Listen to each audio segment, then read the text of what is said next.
Oke, ini sekarang kakak akan bahas untuk trail selanjutnya ya. Nah, di soal nomor 1 ini ada ngomongin tentang hipotalamus yang berfungsi untuk menjaga homeostatis. Oke, homeostatis itu adalah kondisi statis tubuh, yaitu untuk menjaga keseimbangan tubuh manusia. Nah, homeostatis berarti keseimbangan ya. Keseimbangan itu dipengaruhi oleh hormon-hormon di dalam tubuh kita yang dilakukan oleh hipotalamus melalui kelenjar yang namanya kelenjar pituitari. Nah, atau bisa disebut sebagai kelenjar hipofisis ya.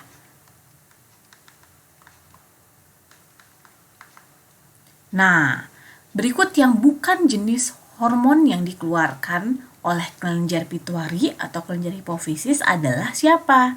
Nah, kelenjar hipofisis atau kelenjar pituitari itu dibilang sebutannya sebagai masternya hormon gitu. Dialah yang paling banyak menghasilkan hormon gitu.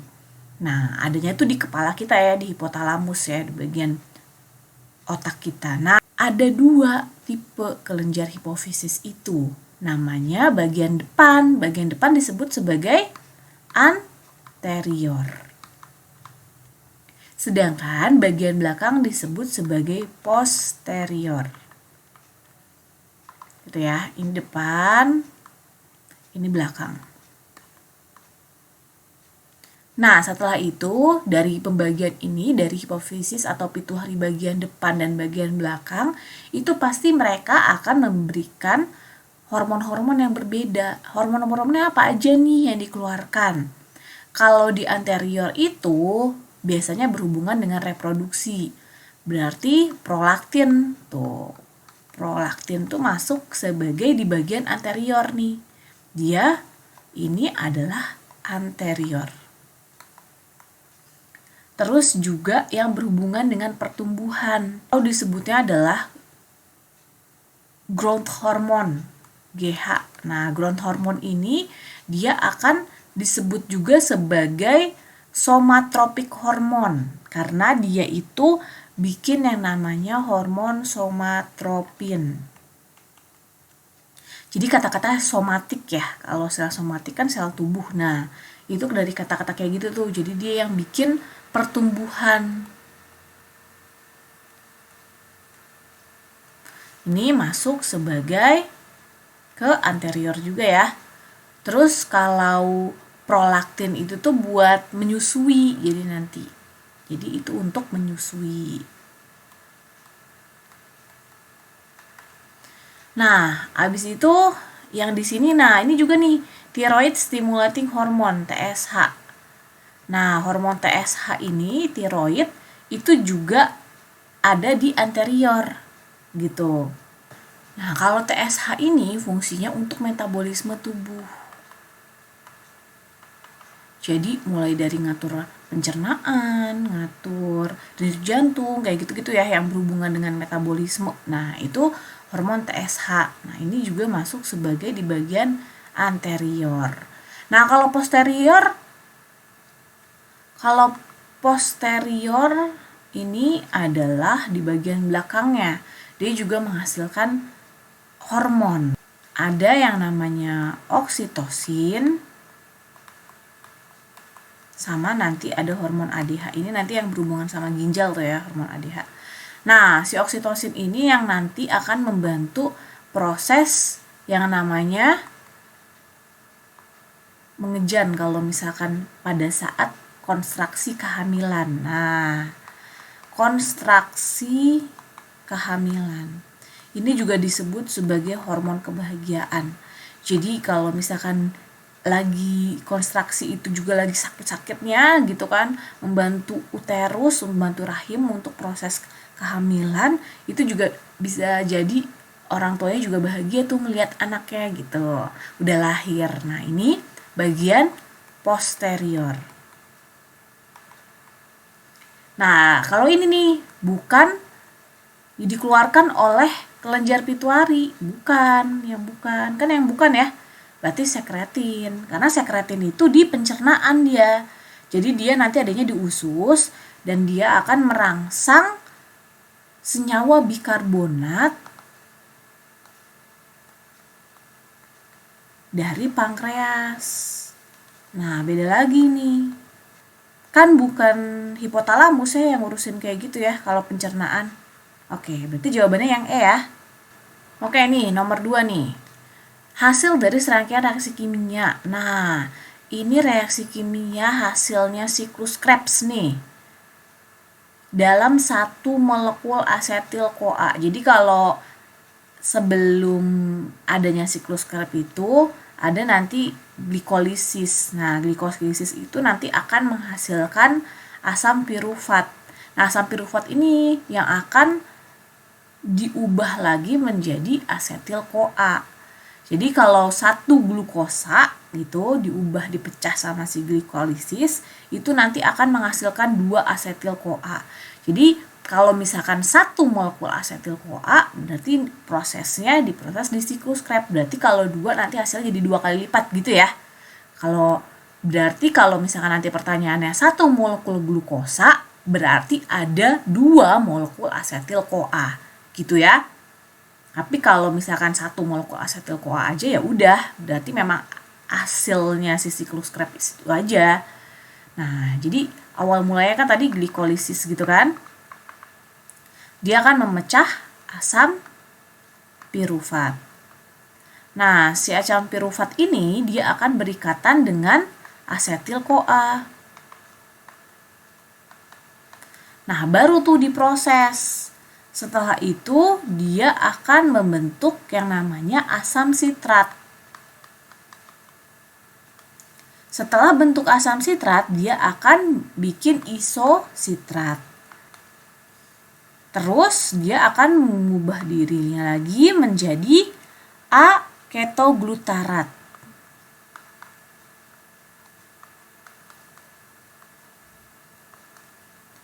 Nah, di sini dari isositrat menjadi A-ketoglutarat, nanti dia akan menghasilkan yang namanya NADH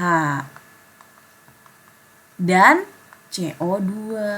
Tuh. Setelah itu, dia akan mengubah dirinya lagi menjadi suksinil CoA. Nah, dalam proses perubahan ini juga dia akan menghasilkan NADH dan CO2. Oke, dari suksinil CoA dia akan jadi suksinat.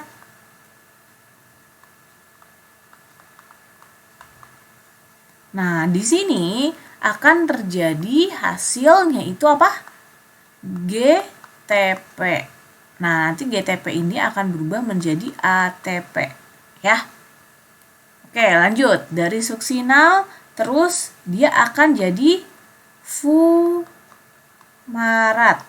Nah, di sini dia akan membentuk namanya FADH2. Setelah jadi fumarat, dia akan jadi malat. Nah, pada saat jadi malat, untuk balik lagi ke asetil CoA, dia akan membentuk NADH lagi. Gitu. Ya udah, berarti dari sini langsung ketahuan hasil-hasilnya. NADH-nya ada berapa? NADH ada 1, 2, 3.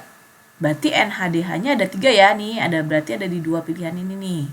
Oke. Terus CO2. CO2-nya ada berapa? Oh nih, 1, 2. Oke, berarti CO2 ada 2. Ini juga sama. Berarti antara B sama C nih ya. Langsung aja gitu kan. Terus apa lagi? Oh, ATP-nya ada 1. Nah, ini nih. Kan ATP-nya cuma ngasilin 1 kan? Cuman ngasilin 1. Ya udah, berarti jawabannya langsung aja nih yang B. Gitu aja ya. Kalau ini pasti udah ngikut yang belakangnya. Nah, kalau ini dia akan membentuk satu molekul asetil CoA ya. Satu molekul asetil CoA. Kalau misalkan ada satu molekul glukosa, itu artinya ada 2 molekul asetil CoA. Jadi kalau misalkan pertanyaannya adalah satu molekul glukosa itu pada saat nanti hasil siklus Krebs, ya berarti kalau hasilnya 2 kali lipatnya, berarti nanti hasilnya jadi satu molekul glukosa yang terdiri dari 2 molekul asetil CoA akan menghasilkan 6 NADH, terus ada 4 CO2, ya kan ada 2 dikali 2, 4 ya. Terus 2 ATP, 2 FHDH. Nah, nih kalau untuk hitungannya satu molekul glukosa. Gitu. Oke ya, jadi jebakan nih biasanya nih, yang ini nih kata kuncinya nih, satu molekul ini. Oke nih, soal selanjutnya, proses transkripsi sel prokariotik dan eukariotik. Bedanya apa sih? Oh iya Kak, kalau prokariotik itu tidak punya membran sel. Oke. Terus eukariotik dia punya membran sel. Oke. Kalau prokariotik dia nggak punya organel sel. Organel sel satu-satunya yang dia punya apa? Ribosom. Kalau eukariotik, organel selnya banyak tuh. Ada RE, ada badan Golgi gitu-gitu ya. Ada lisosom, ada sentrisol gitu-gitu. Nah, itu di eukariotik. Nah, berarti kalau misalkan cuma ada ribosom, berarti dia akan melakukan proses apa tuh namanya? Sintesis protein. Nah, proses transkripsinya itu berarti ada dong di prokariotik juga kan ribosom tadi untuk sintesis protein. Ya, berarti ada juga ya di prokariotik maupun eukariotik. Berarti sama-sama mereka punya untuk proses transkripsi ini. Nah, proses transkripsi sintesis protein ini gimana sih sebenarnya tahapannya? Tahapannya itu ada 3 tahapan.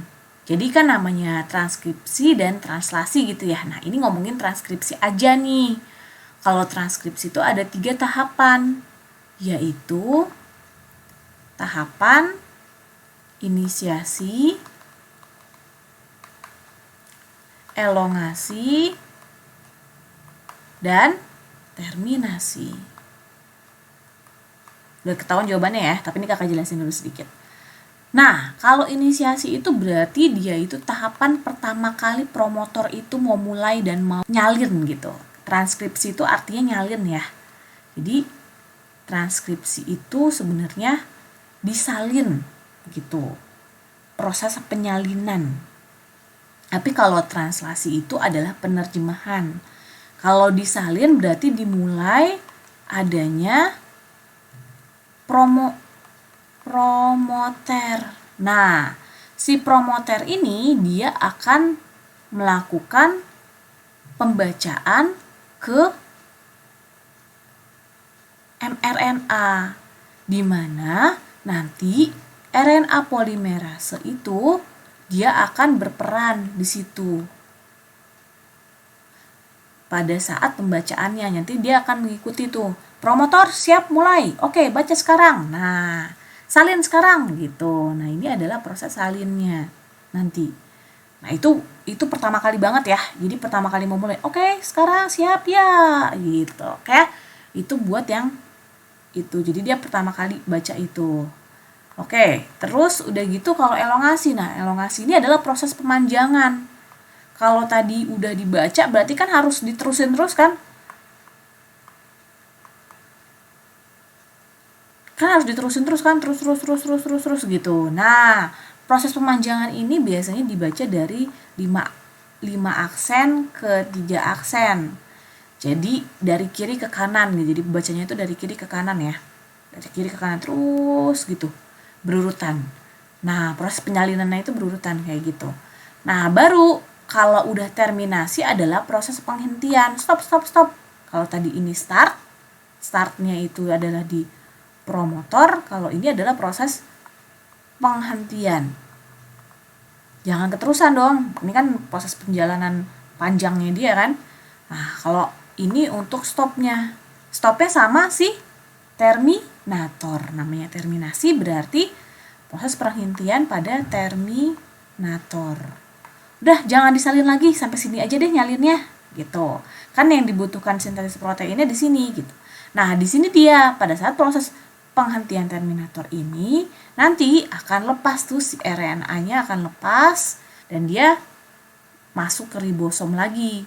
Nanti RNA-nya lepas masuk ke ribosom buat nanti dilakukan proses translasi, yaitu proses penerjemahan. Kalau ini kan harus salin dulu kan. Salin dulu tuh dia dari nukleus, dari inti sel, nanti disalin dulu menggunakan RNA polimerase dulu, dipecah dulu itunya salinannya. Terus baru proses pemanjangan, habis itu di stop RNA-nya lepas masuk ke ribosom deh untuk dilakukan sintesis protein di sana. Gitu. Berarti tahapannya adalah untuk transkripsi aja ya. Ini kan transkripsi aja. Inisiasi, elongasi, dan terminasi. Ya udah, jadi jawabannya yang A ya. Sedangkan kalau translasi itu penerjemahan nanti udah dilakukan di dalam ribosom. Oke gitu. Neuromuscular junction. Nah, neuromuscular. Neuro itu artinya saraf, muskular itu artinya otot. Ya udah, berarti itu adalah pertemuan antara saraf dengan otot agar terjadi nanti kontraksi, yaitu gerakan ya. Nah, gerakannya itu pada otot mana? Ini benar nggak sih kalau yang gerak itu otot apa sih? Ya semua otot bergerak Kak, oke. Tapi kan ada 3 otot tuh. Ada otot jantung, otot polos, sama otot rangka. Nah, ini yang bergerak itu adalah otot rangka. Kalau otot polos itu kamu sadar nggak geraknya? Ya enggak kan? Kan itu geraknya adanya di misalkan pada saat lagi di usus gitu atau lagi digerakkan peristaltik di tenggorokan gitu. Itu kan nggak sadar kan dengan pergerakannya itu. Nah, jadi kalau ini salah nih, harusnya itu otot apa? Otot rangka. Harusnya otot rangka. Nah, si otot rangka ini kan nanti akan bikin kita itu badannya bergerak gitu. Yang berhubungan dengan aksol sel saraf. Nah, ini pasti akan berhubungan dengan sel saraf ya. Tapi ototnya adalah otot rangka. Oke, berarti ini pernyataannya salah nih. Nah, kalau ini baru nih ngejelasin tentang neuromuscular junction-nya itu. Di antara pertemuan itu, kan di saraf itu, kalau misalkan ini adalah saraf gitu, ya kan? Ini kan ada sinapsis ya di bagian bawahnya dan dia itu kena ke otot gitu. Anggapannya ini otot aja lah ya, ini saraf gitu ya. Nah, di sinapsis ini nih prosesnya terjadi yang disebut sebagai sinapsis vesicle. Jadi sinapsis ini kan bagian dari sinapsis masuk ke dalam otot. Nah, di sini nih prosesnya itu. Di situ dia akan membuat terminal cisternae. Jadi cisternae ini akan mengeluarkan ion kalsium yang berperan dalam pergeseran thick and thin filament. Nah, setelah udah ada aktivasi dari sinapsis vesicle ini yang ada di sini itu akan terjadi perubahan permeabilitas pada membran sarkolema. Jadi membran sarkolema ini di sini ya, di antara ini saraf dan otot tuh nanti. Nah, setelah itu dia akan, karena udah aktif nih membran sarkolemanya, berarti dia akan mengaktifkan lagi terminal cisternae. Nah, terminal cisternae ini ada pada saat aktif, dia itu akan melepaskan Ca kalsium. Nah, pada saat dilepas Ca2+, barulah dia masuk ke dalam si otot nih. Masuk ke dalam otot, masuk ke dalam thin and thick filament untuk nanti disebutnya pergeseran itu ya, kontraksi itu. Binding proses. Nah, pergeseran itu tuh. Nah, thin and thick filament itu terdiri dari apa aja nih? Berarti di bagian otot ini ada filamen-filamen atau tubulus yang nanti terdiri dari aktin, terus ada si troponin, Terus ada si tropomiosin, sama baru deh terakhir si miosin. Jadi kalau bagian thick-nya itu adalah ini semua nih, ini tuh adalah bagian thick-nya, bagian tebalnya. Sedangkan si miosin ini adalah bagian thin-nya. Nah, di bagian tebalnya ini, si troponin ini yang akan menangkap si kalsium. Di bagian troponin ini yang akan menangkap kalsium. Setelah troponin itu menangkap kalsium, berarti dia terikatan ya dengan Ca2+ ini ya. Nah, setelah itu dia itu akan ngaktifin si tropomisin. Tropomisin buka yuk binding site-nya, yaitu untuk dia itu melakukan pergerakan kita geser-geser gitu. Si tropomisin dia akan membuka. Nah, jadi tujuannya si tropomisin ini adalah membuka dan menutup binding set. Binding set itu adalah bagian untuk pergeserannya gitu.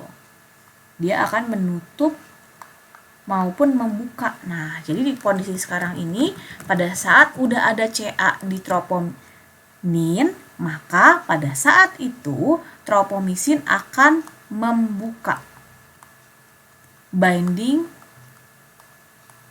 site. Site ini berarti tempat ya. Binding itu berarti pergeserannya gitu. Nah, setelah itu dibuka jalurnya, pintunya dibuka sama tropomiosin, baru deh dia akan, si miosin ini ada namanya kepala miosin. Nah, kepala miosin ini dia akan mencoba untuk menempel. Jadi kalau misalkan ini adalah yang thick filamen gitu, yang di atas ini adalah thick filamen gitu-gitu kan, thick filamen tebal. Terus yang di bawahnya itu adalah si miosin nih. Di bawahnya adalah miosin, di bawahnya sini. Nah, jadi si miosin itu tuh ada namanya kepala. Nah, kepalanya tuh bentuknya kayak golf gitu, kayak tongkat golf gitu di sini. Ini adalah kepala miosin nih, bentuknya kayak gitu. Nah, setelah udah tahu dibuka jalurnya sama si tropomisin gitu kan, akhirnya si kepala miosin ini akan menempel ke aktin nanti.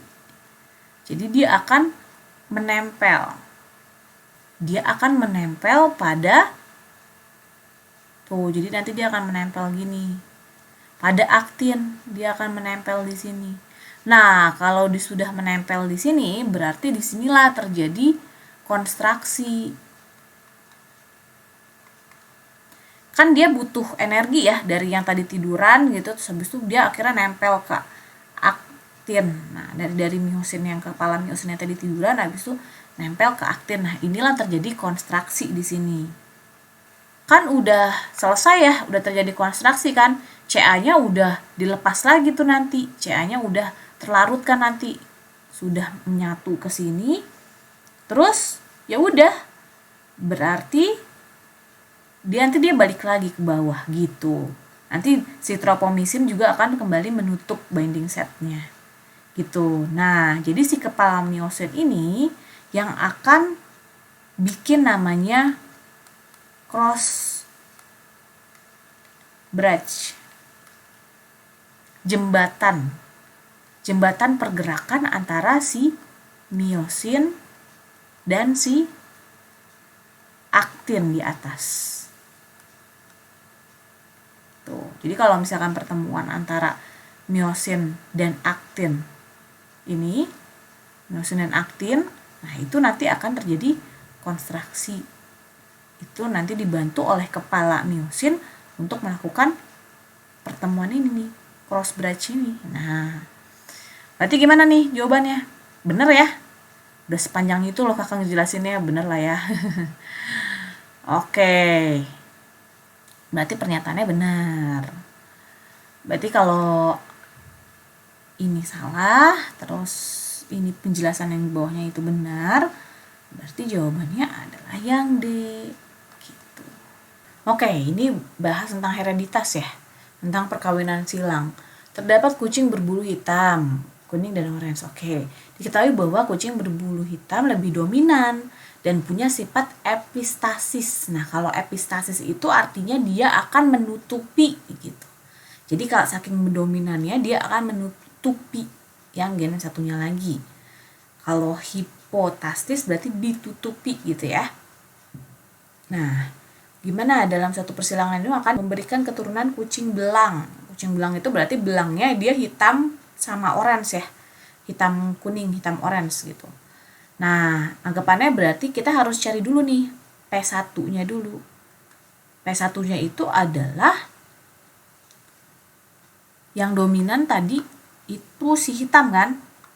HHKK gitu dengan yang H kecil, K besar, K besar. Ini dia itu adalah bulu hitam, ini dia yang bulu kuning atau orange deh ya. Oke. Nah, berarti G1-nya apa? G1-nya berarti itu HK sama yang H kecil, K besar. Nah, setelah itu dapat F1. F1-nya berarti H besar, H kecil, K besar, K kecil. Nah, di sini nih sifatnya si epistasisnya. Kan ini ada H besar, ini ada K besar. Berarti katanya H besar itu akan memberikan sifat epistasis, yaitu akan mendominankan si gen K ini. Nah, berarti artinya dia nanti akan warnanya semua 100% hitam. Tuh, punya sifat ini, epistasis. Nah, habis itu kita cari dulu nih P2-nya. P2-nya berarti itu H besar H kecil, K besar K kecil, itu kita silangkan dengan yang H besar H kecil, K besar K kecil. Nah, setelah ini berarti kita dapat tuh G2-nya apa? Macam-macam ya, beda-beda ya.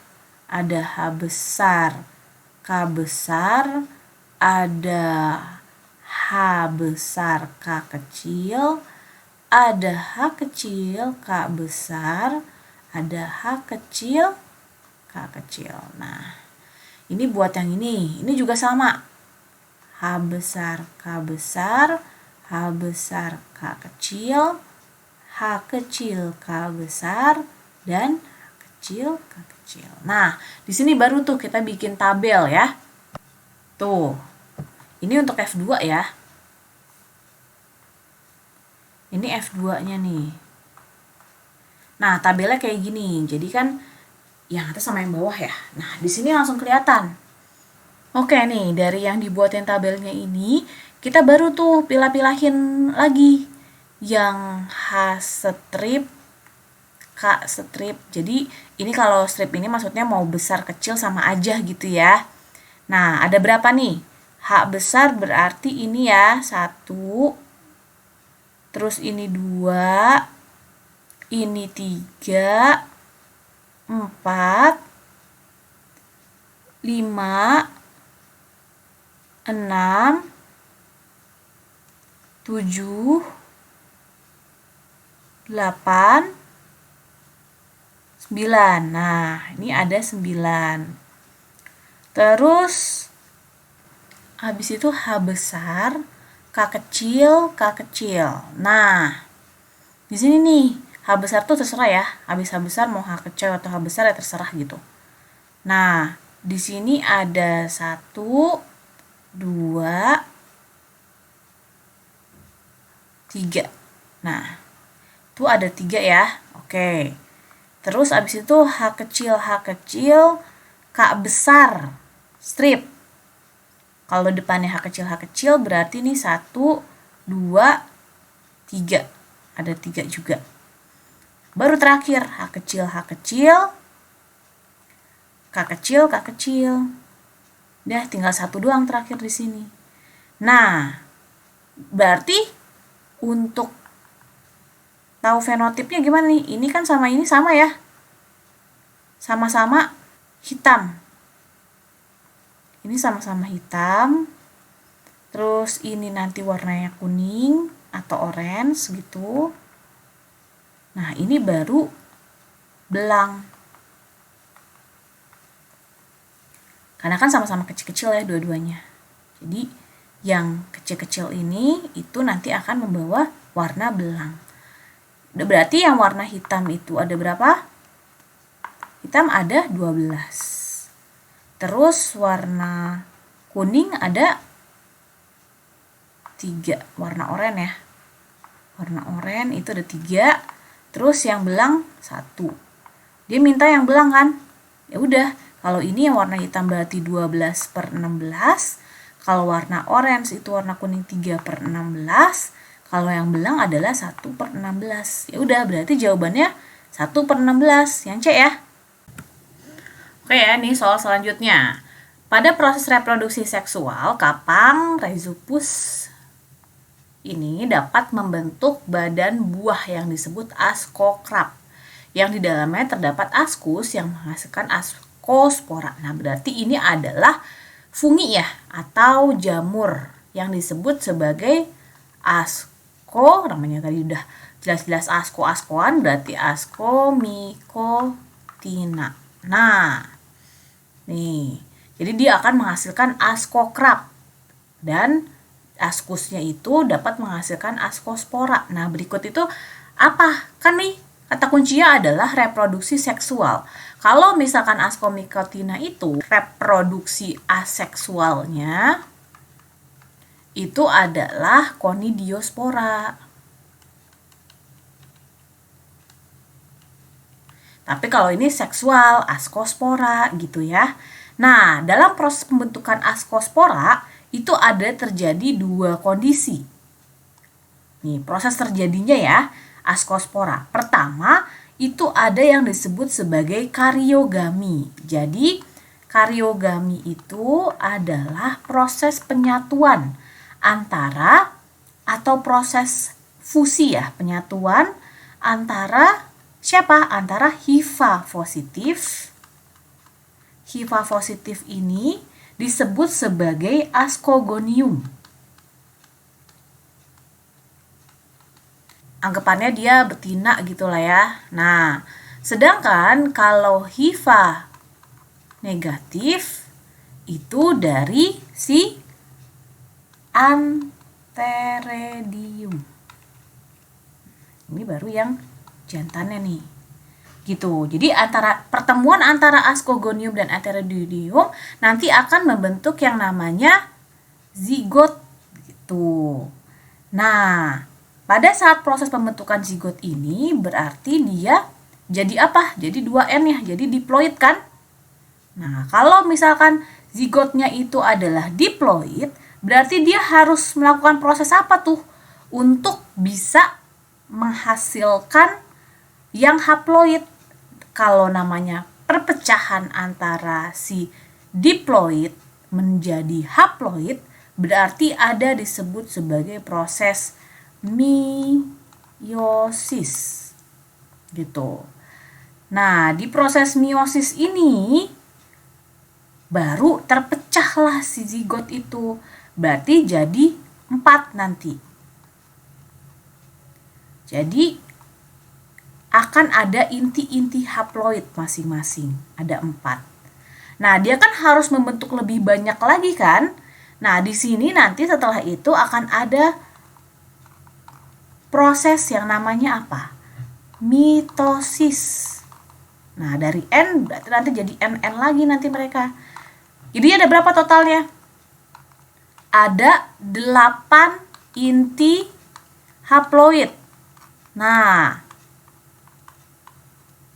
8 inti haploid ini nanti akan membentuk yang namanya askospora. Nah, itu dia. Nanti terbentuklah askospora nih. Gitu prosesnya. Jadi setelah udah kan 1 2 3 4 5 6 7 8 ya. 8 inti haploid ya nih semuanya ya. Oke, itulah proses nanti pembentukan askospora. Jadi gimana? Karyogami tadi ya, proses penyatuannya antara hipopositif dan negatif. Bener kan? Ini seksual dia produksinya secara seksual. Tapi kalau aseksual, si conidiocephalus itu cuman kayak dia itu bikin memecahkan diri fragmen, terus habis itu nanti dia terbang kemana, terus habis itu nanti langsung tumbuh gitu doang. Tapi kalau ini dia itu harus ada karyogami atau proses penyatuan nih antara HIPA positif dan negatif gitu. Ini kalau aseksual tadi dia pakai conidiospora. Nah, ini ada proses meiosis nggak di sini? Ada ya? Ada kan proses meiosis kan? Tuh. Ini proses meiosis, ini proses mitosis. Berarti ada juga. Kalau ascogonium ini tadi yang membawa HIV positif. Nanti tuh si antheridium itu nanti dia akan masuk ke dalam si ascogonium gitu kan. Terus nanti ada yang namanya plasmogami atau peleburan gitu kan. Nanti baru penyatuannya disebut karyogami. Nah, itu berarti bukan ya. Jadi ascogonium itu malah bagiannya. Tapi kalau prosesnya, kan namanya proses nih. Kalau prosesnya adalah karyogami, meiosis, sama mitosis tuh. Jadi nomor 1 dan nomor 3, yaitu yang B. Oke, selanjutnya ya. Nih, nomor 7. Ini adalah ngomongin si antenanya antropoda atau serangga ya. Jadi ini yang memiliki tipe filiform. Jadi sebenarnya serangga itu antenanya itu ada 13 jenis antena. Nah, terus dia itu bentuknya itu kalau tipe filiform itu bentuknya ramping dan seperti benang. Karena segmennya lebar dan seragam. Oke, di sini kita harus tahu nih, terjemahin dulu. Ini apa diptera? Diptera itu adalah lalat sejati. Sedangkan Hymenoptera itu adalah tawon atau lebah. Gitu. Nah, kalau Isoptera itu dia adalah rayap. Kalau Lepidoptera, lepi itu adalah kupu-kupu. Sedangkan Bleptodea adalah serangga yang menjijikan apa? Kecoa. Oke. Nah, dari sini langsung ketahuan nih, kira-kira kalian udah pernah lihat hewan-hewan ini semua kan? Bisa kelihatan tuh yang kira-kira yang bentuknya ramping dan seperti benang itu apa? Terlepas dari nama tipenya ya. Yang bentuknya ramping dan seperti benang. Bukan kupu-kupu ya. Kalau kupu-kupu itu dia sebutannya itu capitate namanya. Nama antenanya itu adalah capitate. Nah, dia itu bentuknya itu di bagian luarnya itu ada tonjolan. Nah, kupu-kupu tuh di bagian kayak ada kenop ataupun tonjolan tuh di antenanya dia. Nah, itu bentuknya namanya capitate gitu. Kayak anggapannya kayak jepit gitu, jepitan gitu. Nah, itu kupu-kupu tuh kayak gitu, bukan. Dia itu kalau ini kan bener-bener ramping banget tuh. Coba kalau rayap, oh ya udah coba rayap. Kalau rayap itu dia bentuknya itu bersegmen. Bentuknya jadi kayak kalung gitu. Jadi kayak segmen-segmen gitu loh. Jadi kayak gini, kayak gini, kayak gini gitu. Jadi bersegmen-segmen gitu. Nah, antara itu bersegmen-segmen dia. Disebutnya sebagai tipe kayak gitu adalah monofiliform.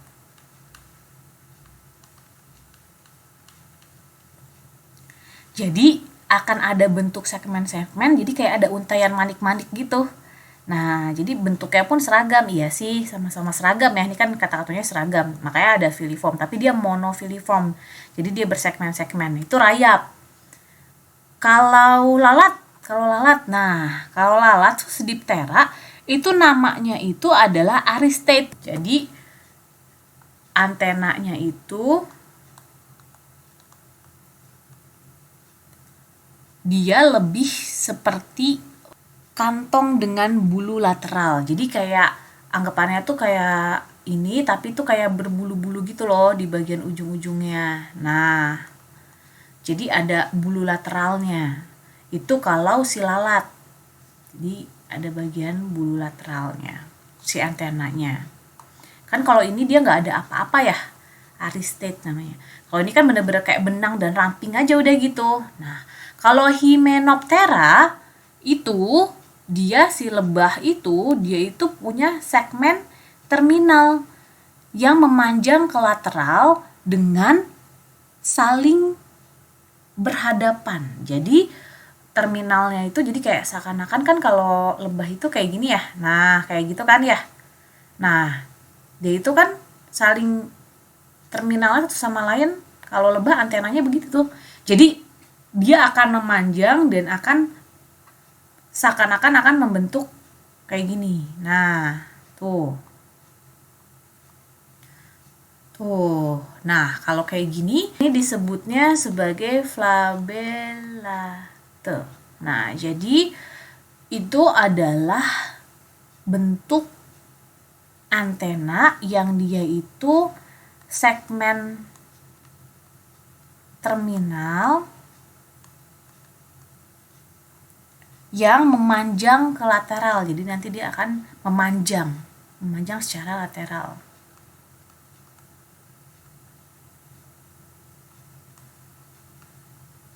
Nah, sedangkan ini kan bilangnya apa nih kata kuncinya? Ramping dan seperti benang.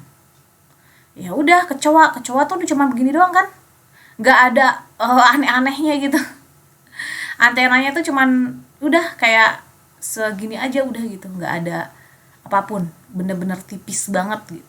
Dan seperti benang gitu. Jadi ya udah, jadi jawabannya yang gitu ya. Si kecoa ini, Blaptodea. Oke nih, teori adaptasi Lamarck bahwa jerapah dulunya berleher pendek. Terus karena memang daun-daunnya itu pucuk-pucuk pohon itu tinggi-tinggi, jadi akhirnya dia memanjang. Nah, ini disebutnya apa nih?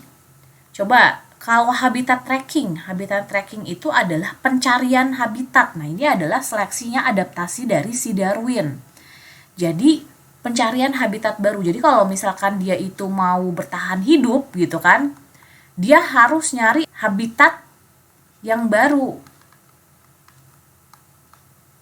Nah, kalau teorinya Darwin itu kan masuk ke seleksi alam ya. Nah, seleksi alam ini, nih makanya masuk ke seleksi alam ini, teorinya Darwin, dia itu berpatokannya itu yang paling inti dalam seleksi alam itu adalah kompetisi dan adaptasi.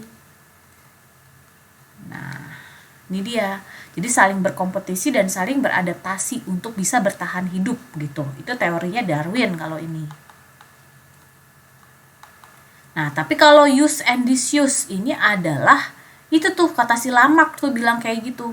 Jadi artinya udah nggak yang dipergunakan gitu kan, yang dipergunakan adalah leher yang panjang, berarti leher pendek udah nggak dipergunakan lagi, leher pendek itu disuse, udah nggak berguna, disuse udah nggak berguna, yang akhirnya yang berguna itu adalah yang lehernya panjang. Nah, ini yang berhubungan dengan lingkungan biasanya, teori ini dipakai untuk yang berhubungan dengan lingkungan. Jadi kayak kita misalkan tulang ekor. Nah, misalkan dulu tulang ekor manusia itu tuh panjang, ada ekornya bahkan misalkan gitu ya. Itu kan setelah udah akhirnya kita berjalan dengan kedua kaki, kita nggak perlu lagi tuh punya ekor yang tulang ekornya panjang. Nah, itu ada juga tuh teori yang bilang bahwa tulang ekor tuh dulu sebelumnya itu manusia tuh punya tulang ekornya itu panjang di belakang. Nah, tapi karena kita itu manusia itu udah berjalan dengan dua kaki, berarti ekornya itu sudah disuse, sudah tidak dipergunakan lagi.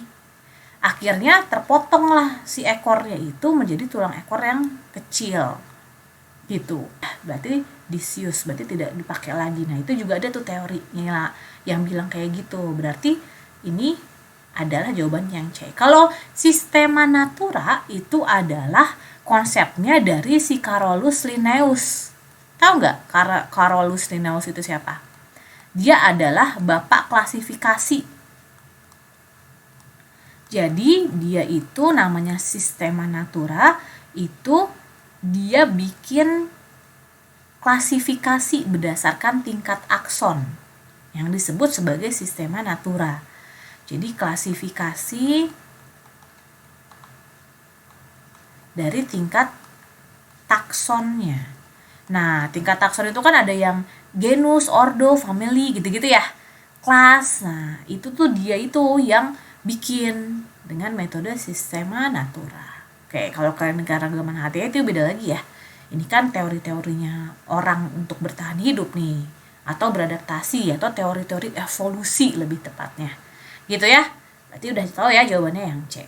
Oke, soal selanjutnya. Ini ngomongin volume udara paru-paru total. Pada akhir inspirasi. Inspirasi berarti ini ngomongin paru-paru, ngomongin inspirasi berarti pernapasan lah ya. Inspirasi maksimal. Ini aja deh kata kuncinya, volume udara paru-paru total. Ya, itu adalah 6.000. Nah, kapasitas vital fungsional dari paru-paru di akhir respirasi maksimalnya itu adalah 4.800 ml. Berapa udara residu yang tersisa? Yang tersisa di dalam paru-paru berarti sisanya. Ya udah, berarti kurangin aja udah tinggal.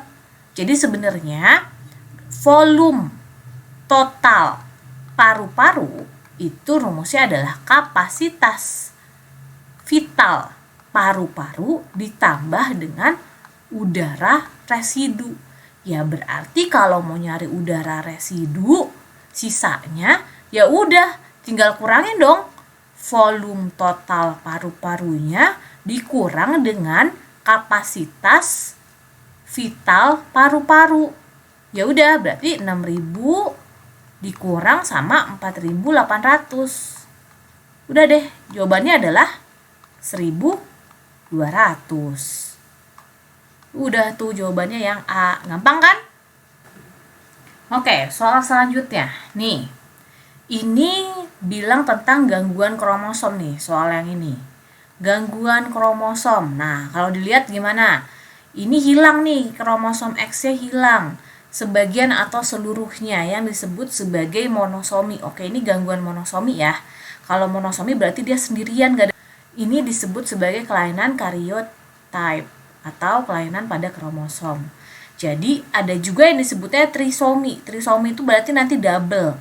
Jadi ada double nih, ada double di sini gitu. Ada double juga di mana gitu. Nah, itu trisomi. Trisomi ini. Jadi ada 3 penambahan kromosom.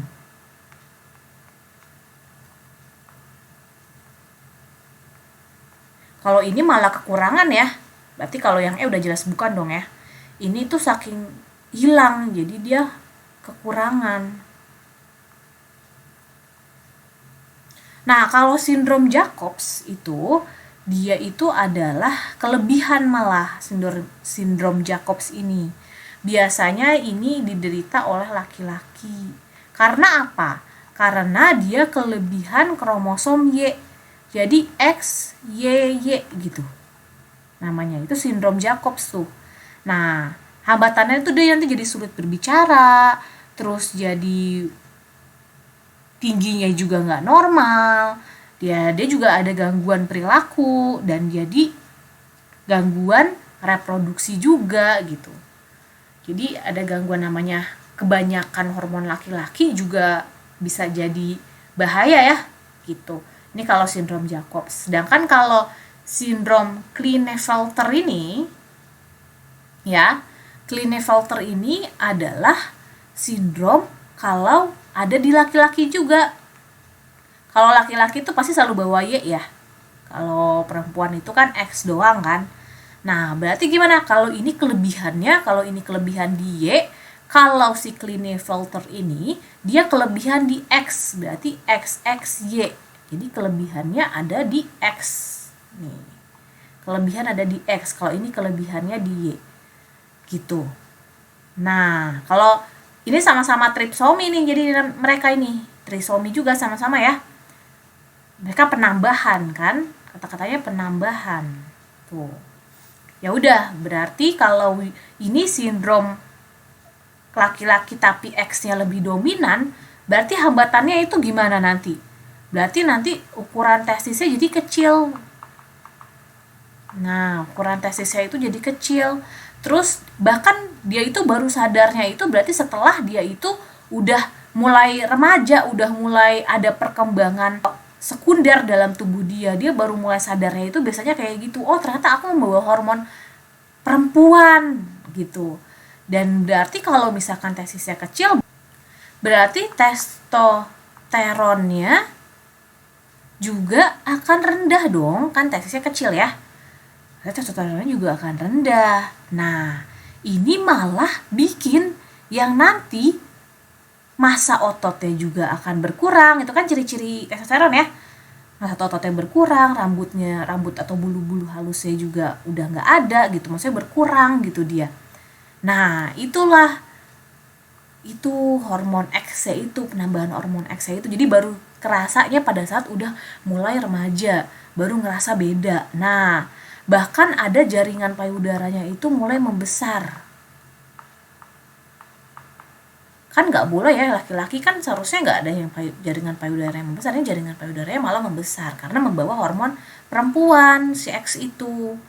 Nah, kalau sindrom Down itu kayak autis ya gitu kan.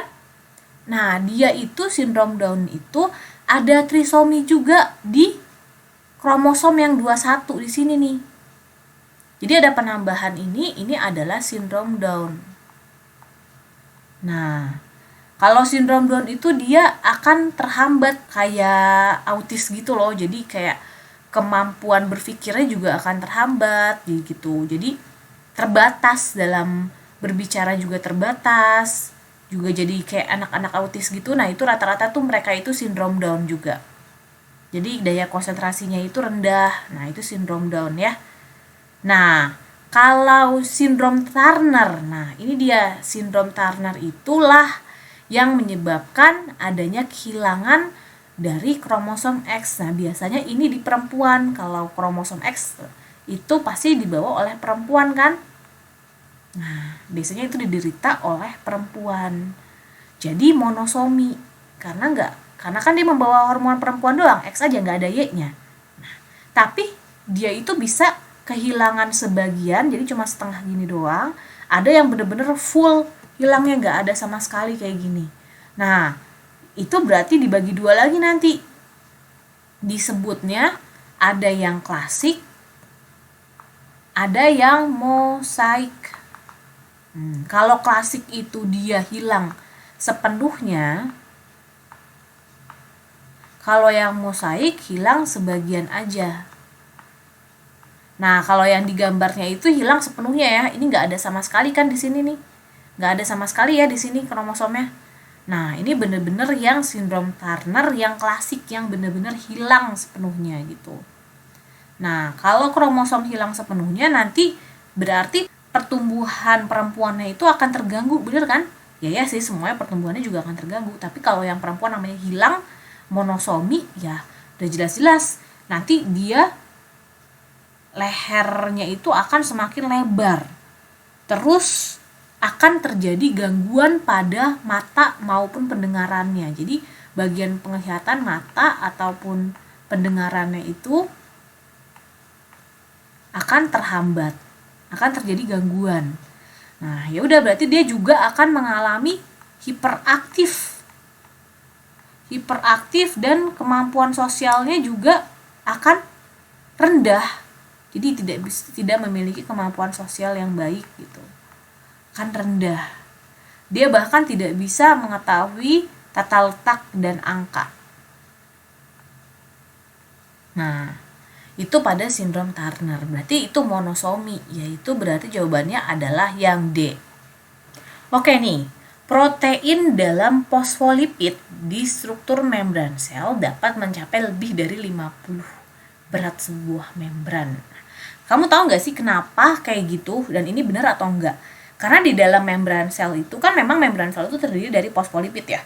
Tapi di membran sel itu ada apa? Ada protein apa di membran sel? Kan emang terdiri dari fosfolipid kan membran sel itu. Tapi kalau ngomongin protein, ada protein apa aja sih di membran sel?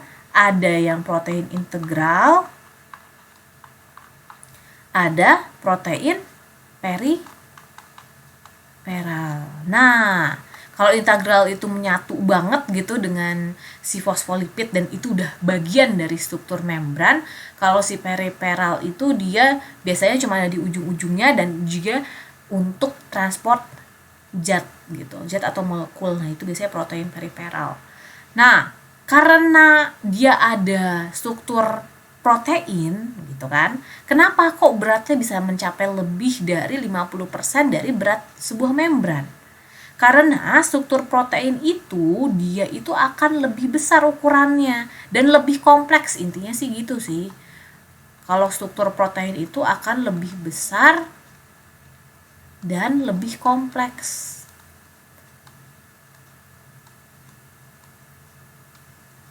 dibandingkan yang fosfolipid biasa, itu lebih kompleks dia. Ya udah, berarti ini pernyataannya benar. Oke. Terus, sitoskeleton atau tulang sel berfungsi untuk mempertahankan adanya sebuah posisi dan bentuk organel. Ini benar, tapi berhubungan nggak? Enggak ya. Karena kalau sitoskeleton itu, dia itu adalah filamen atau tubulus yang ada di sitoplasma. Filamen ataupun tubulus yang ada di sitoplasma yang memang fungsinya itu untuk sebagai rangka atau mempertahankan bentuknya si sel tersebut gitu. Jadi gitu, beda hubungannya sama si membran doang. Ini benar juga tapi nggak berhubungan ya. Itu jawabannya yang B. Oke nih, soal selanjutnya nomor 12, penggunaan tanaman sebagai obat muntaber telah menunjukkan hasil positif, diantaranya mau melakukan.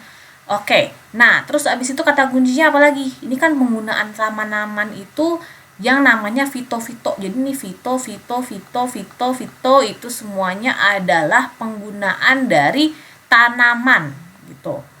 Nah, kalau dia bilang kata-kata kandungan senyawa, ya kan, yang bersifat sebagai antioksidan, kalau kata-kata senyawa itu lebih tepatnya ke siapa? Ke kimia, gitu aja jawabannya. Jadi fitokimia gitu.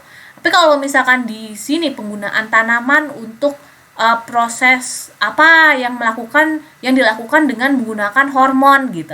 Yang menggunakan dengan hormon adalah ini nih. Hormon ini disebut sebagai, nah, kalau soalnya tentang ngomongin hormon, berarti itu pasti penggunaannya menggunakan fitohormon.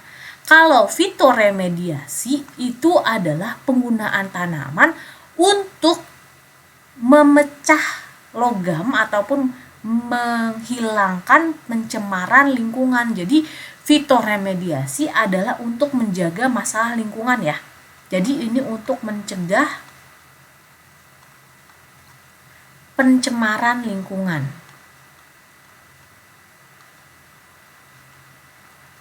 Tuh, mencegah pencemaran lingkungan itu adalah fitoremediasi.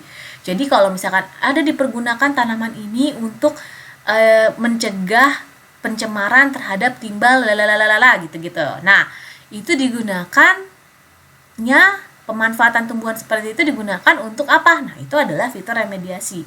Kata kunci adalah pencemaran.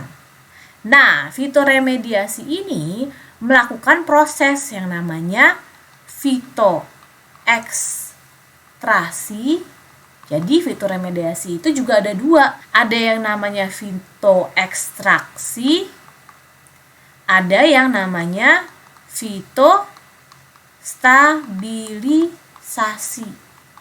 Nah, kalau ini namanya pencemaran-pencemaran, kedua ini dia akan memfungsikan akar tanaman itu. Kan pencemaran adanya di tanah atau di air tanah, pokoknya berhubungan dengan tanah gitu ya. Nah, jadi fitoekstraksi ini artinya si akar tanamannya itu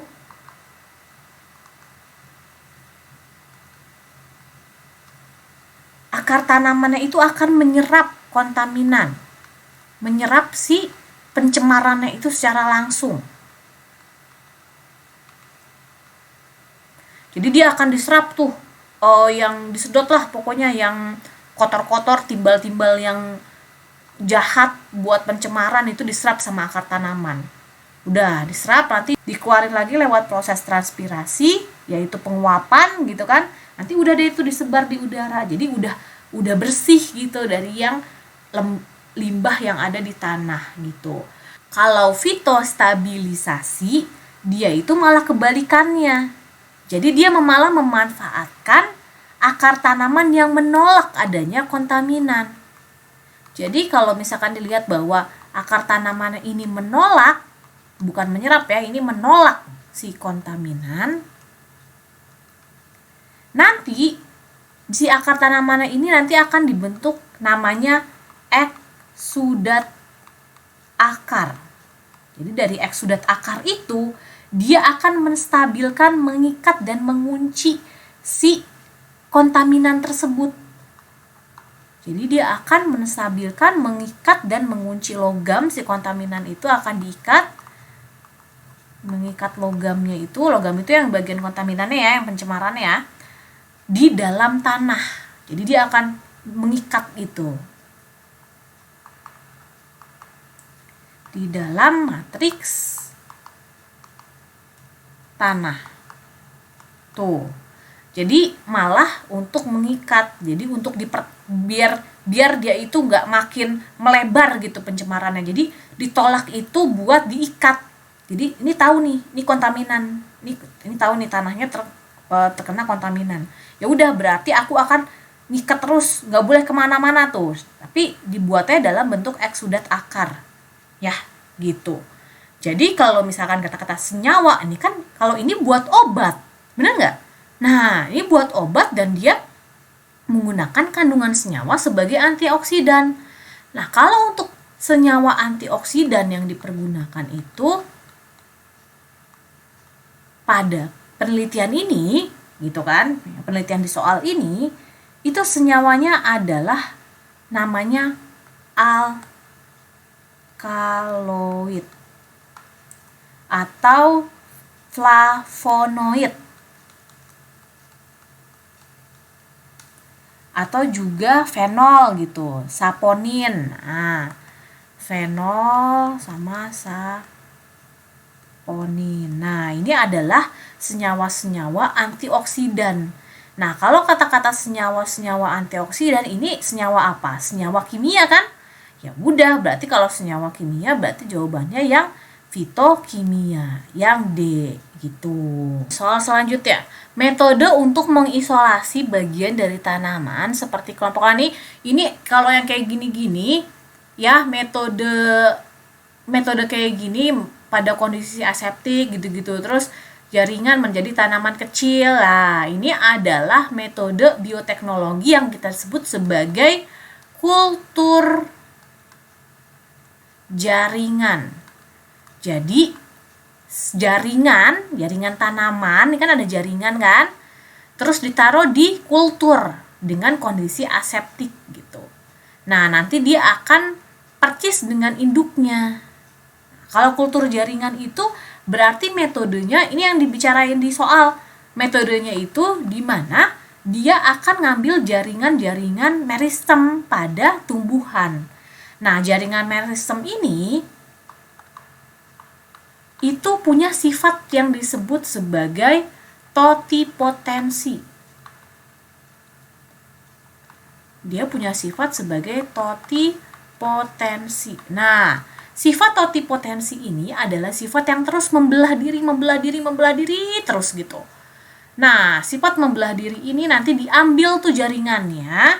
Sifat totipotensinya diambil dari jaringan tersebut, diambil buat yang disebut sebagai eksplan gitu. Nanti kalau udah jadi eksplan, ditaruhlah di dalam agar-agar gitu. Agar-agarnya ini namanya kultur ya, yang itu tuh isinya adalah unsur-unsur hara. Nah, misalkan ini adalah si eksplannya ditaruh gitu di agar-agarnya gitu kan, ditaruh di situ. Terus ini harus di dalam kondisi yang aseptik. Kondisi aseptik ini maksudnya adalah kondisi yang steril gitu. Yang steril, nggak boleh ada kontaminan, nggak boleh terganggu nih si eksplannya ini ditaruh di situ.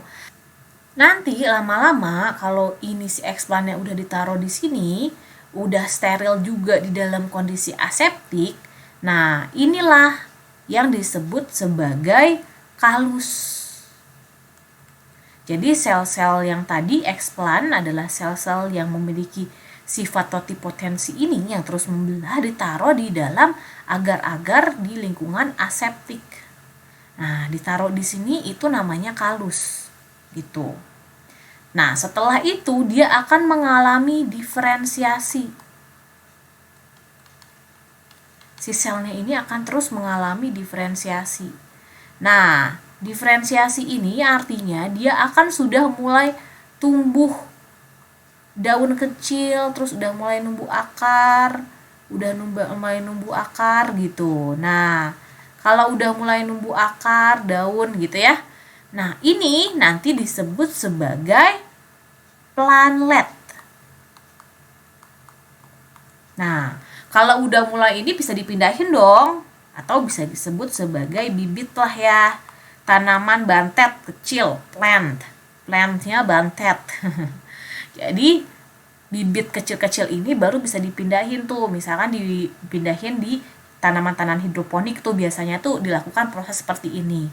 Nanti dipindahin lagi ke wadah hidroponiknya. Nah, itu tuh. Jadi gimana fungsinya? Fungsinya untuk memproduksi bibit secara massal dalam waktu singkat. Benar nggak nih? Cepet kan jadinya? Kan kakak bilang ini untuk prosesnya hidroponik. Itu kan berarti kan biar cepet. Kalau hidroponik malah lebih cepet ya hasilnya. Iya, dibandingin yang di tanah biasa. Nah itu karena prosesnya kayak gitu. Kalau udah dapat bibitnya dipindahin ke hidroponik juga lebih cepet hasilnya.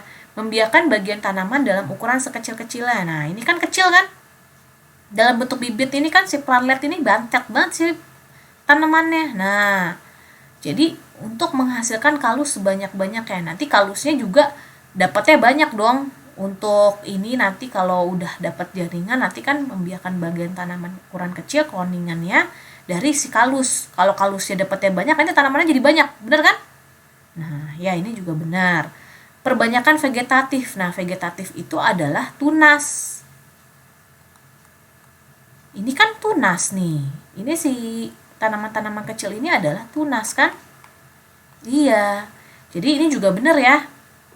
Untuk saat permintaan tanamannya itu tinggi. Jadi banyak yang mau tanaman hidroponik gitu, yang banyak banget orang-orang yang mau tanaman hidroponik, tapi kan terbatas. Nah, tapi akhirnya bisa diperbanyak dengan metode ini gitu. Nah, terus membentuk tanaman introduksi, tanaman klon unggul. Nah, ini dia bebas patogen. Nah, kalau misalkan tanaman introduksi itu maksudnya ya udah yang sesuai dengan induknya. Berarti kata-kata ini sama dengan induknya. Kalau misalkan induknya itu adalah bibit unggul, dia itu selada dengan daun yang lebat, daun yang kuat tanpa patogen, jadi bebas patogen, nggak terserang hama. Ya udah dari situ aja bisa terus diperbanyak aja tuh tanamannya. Kan? Berarti benar juga untuk membentuk itu. Ya udah, berarti jawabannya benar semua ya. Itu yang E. Oke, sekarang ngomongin si lumut nih. Di soal ini bicarain bryophyta. Bryophyta itu adalah lumut ya. Nih, tumbuhan lumut. Ini udah jelas-jelas nih tumbuhan lumut. Nah, proses terjadinya pembelahan mitosis dan meiosis. Nah, ingat ya, pembelahan mitosis itu berarti sama-sama nanti NN, haploid. Tapi kalau meiosis itu kata kuncinya meiosis itu adalah dari diploid menjadi haploid. Oke, di situ dulu. Nah, dari sini yuk kita baca dulu nih bagannya. Spora itu berubahnya nanti akan menjadi apa?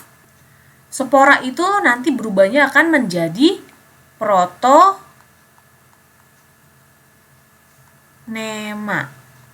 Tuh. Dia akan menjadi protonema. Terus udah gitu jadi tumbuhan lumut. Nah, tumbuhan lumut ini nanti bikin kalau untuk sperma namanya antheridium gitu. Ini kalau yang ini namanya archegonium. Nah, di sini kita udah harus tahu nih kalau zigot itu berarti 2N ya, diploid ya. Ini kan ovum sperma. Nah, terus porogonium ini juga 2N nih. Nah, terus di sini dia Jadi apa? Sporangium. Sporangium. Nah, ini juga dia 2N nih. Tapi si spora itu adalah N nih. Tuh, ini adalah haploid. Ini juga si protonema adalah haploid. Ya udah, langsung ketahuan jawabannya. Kalau tumbuhan lumut ke sperma jauh banget ya. Tumbuhan lumut ke sperma jauh banget, berarti ini bukan ya. Bukan. Terus archegonium ke zigot. Archegonium ke zigot. Ini juga jauh ya. Bukan. Spora ke protonema. Nah, ini dia nih. Spora ke protonema kalau misalkan N ke N, berarti dia namanya apa? Mitosis. Iya. Mitosis. Nah, ini dari spora ke protonema itu namanya mitosis. Nah, ini sporangium itu adalah 2N. Sporangium itu 2N menuju ke N. Menjadi spora. Kalau 2N ke N, gimana prosesnya? Meiosis. Nah, iya benar. Ini prosesnya meiosis. Ya udah, berarti jawabannya yang C ya. Gitu aja kalau udah langsung dapet jawabannya mah. Berarti ini meiosis. Kalau sperma ke zigot itu malah nanti ataupun ovum ke zigot itu namanya proses fusi, penggabungan antara N ini N menjadi 2N. Nah, itu fusi penggabungan. Kalau archegonium ke ovum ini kan sama-sama N ya, berarti bukan nih. Bukan ini ya. Jawaban yang tepat adalah ini karena ada mitosis dan meiosis. Yang C. Oke nih, soal terakhir nih ya. Buah yang dihasilkan tumbuhan itu mengandung banyak nutrisi. Oke. Nah, terus habis itu nutrisi buahnya itu dapat dimanfaatkan untuk proses perkecambahan. Oke. Nah, nih, ini ngomongin perkecambahan. Artinya nutrisi pada buah itu nanti akan dijadikan cadangan pada proses perkecambahan. Ini cadangan nutrisi ya. Nah, kalau ini ngomongin perkecambahan, berarti ini nanti siapa yang bertindak? Ngomongin si kotiledon. Nah, kalau kotiledon itu kan cadangan nutrisi ya pada biji tumbuhan nanti. Kotiledon itu nanti ada dua, yang namanya epigeal sama hipogeal. Jadi nanti kalau kotiledonnya itu di atas, itu nanti masuknya epigeal. Tapi kalau kotiledonnya itu ada di atas itu maksudnya di atas permukaan tanah ya. Kalau kotiledonnya itu di bawah permukaan tanah, itu nanti namanya hipogeal. Dah, gitu aja. Nah, kalau di sini pembuahan yang terjadi di kantong embrio. Nah, ini malah ngomongin pembuahan di kantong embrio pada tumbuhan berbunga. Kantong embrio tumbuhan berbunga itu tempatnya di mana? Di putik. Oke.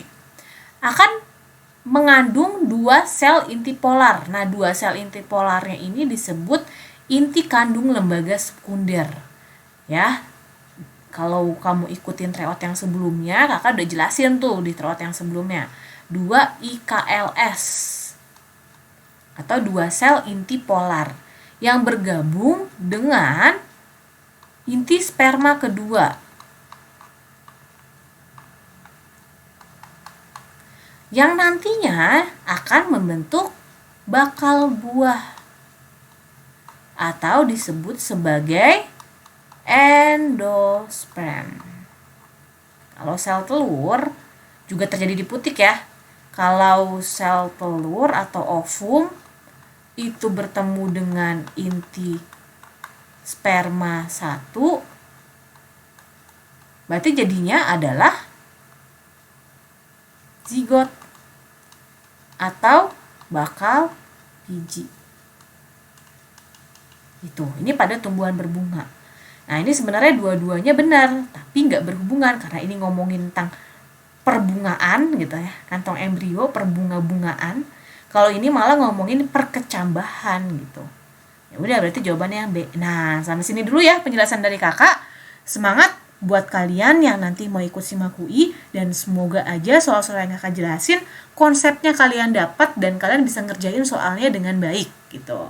Dan semangat, mudah-mudahan kalian keterima UI dan menjadi mahasiswa UI di jurusan yang kalian pengenin. Semangat ya buat kalian semua. Sampai sini dulu penjelasan kakak. Dadah.